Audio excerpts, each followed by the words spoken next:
Buongiorno a tutti voi amici, eccomi di ritorno con una nuova dolce e mostruosa ricetta, pensata per Halloween e adatta anche e soprattutto ai più piccoli.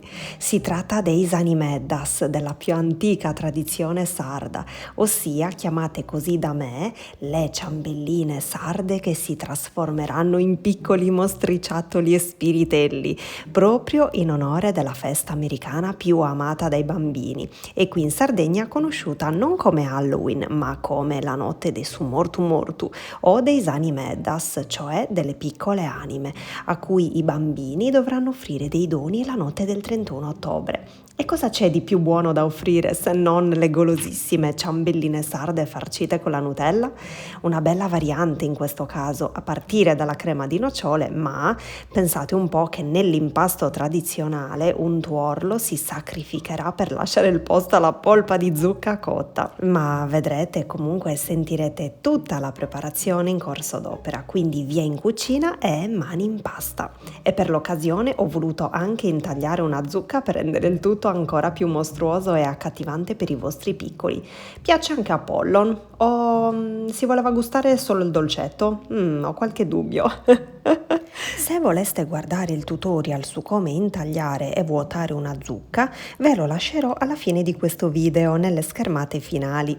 Per realizzare le nostre ciambelline sarde alla zucca ci occorreranno 150 g di zucchero che dovremo versare in una ciotola bella capiente e unire un uovo intero, 2 tuorli, la scorza grattugiata di un limone biologico, una bustina di vaniglia in polvere e una spolverata di cannella. Scusate, non ve l'ho detto, le uova dovranno essere quelle grandi e ovviamente dovranno essere a temperatura ambiente. Mescoliamo bene con una frusta a mano.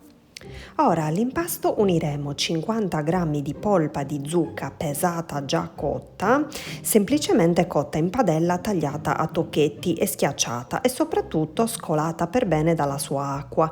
Vedete? Ovviamente l'ho cotta molto prima in modo tale che non fosse calda al momento di aggiungerla all'impasto. Mescoliamo e ora aggiungiamo 500 g di farina 00, una bustina da 16 g di lievito per dolci vanigliato e la setacciamo. Mescoliamo quindi superficialmente e ora uniamo anche 130 g di strutto morbido.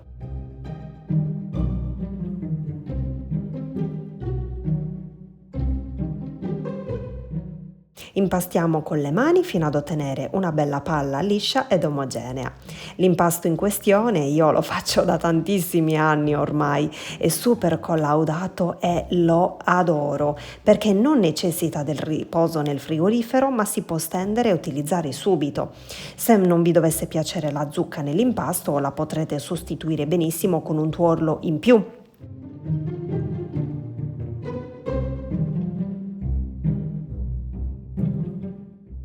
Infariniamo leggermente il piano di lavoro, non troppo perché la farina poi si va ad incorporare all'impasto compromettendo ovviamente poi la sua morbidezza, deve essere il giusto tanto, così come si vede nel video.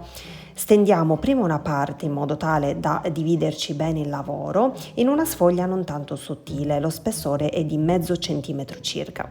Con una formina tonda creiamo tanti piccoli cerchi, poi siete liberissimi di fare le forme che più vi piacciono e utilizzare i tagliabiscotti che più vi piacciono, tenendo in considerazione il fatto che ogni disco dovrà avere poi il suo coperchio, tra virgolette, quindi prima creiamo le basi e poi creeremo i coperchi. Ecco, vedete, forando in questo punto per creare poi le faccine o comunque soltanto gli occhietti e decorarli poi in un secondo momento. Io utilizzerò la bocchetta di una sacca poche.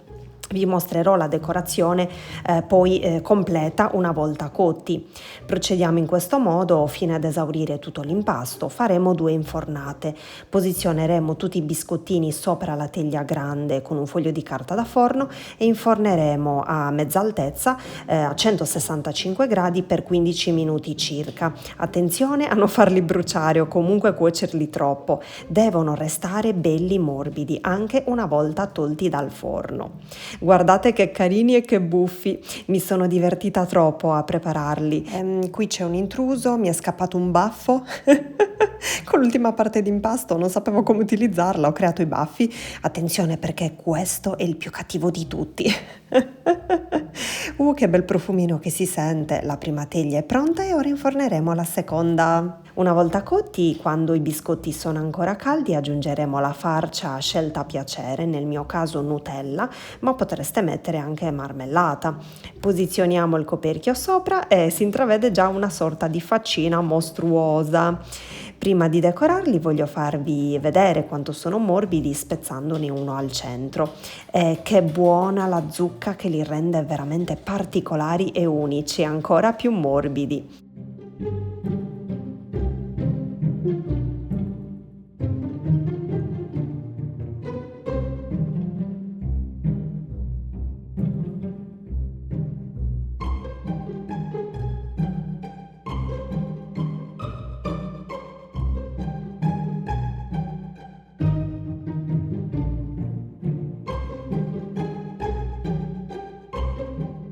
Ora con uno stecchino e un po' di Nutella creiamo e continuiamo a decorare le faccine dei nostri spiritelli. In questo modo, come appunto vi sto mostrando in video, la bocca da mostro, le sopracciglia arrabbiate e su qualcuno anche i denti affilati. Ma ripeto, come sempre, libero spazio alla vostra fantasia.